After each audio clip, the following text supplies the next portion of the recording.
Hi friends, ఈరోజు మనమైతే కాకరకాయ ఊరగాయ చేయబోతున్నాము. కావాల్సిన పదార్థాలు: కాకరకాయలని సన్నగా తరుక్కోవాలి, అలాగే నూనెలో వేగించుకోవాలి. తెల్లగడ్డలు,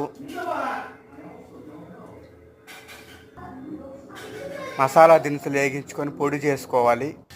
కాకరకాయలని నూనెలో వేగించుకోవాలి.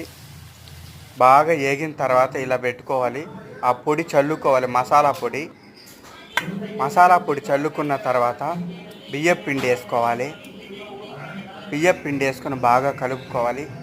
కారం సరిపడినంత వేసుకోవాలి. పసుపు బాగా కలపాలి. చింతపండు పులుసు వేసుకోవాలి.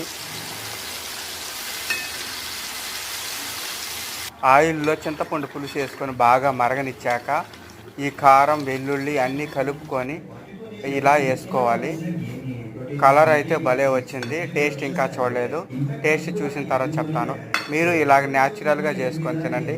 ఆరోగ్యానికి ఎంతో మంచిది, అంగడల్లో కొని తినడం కంటే.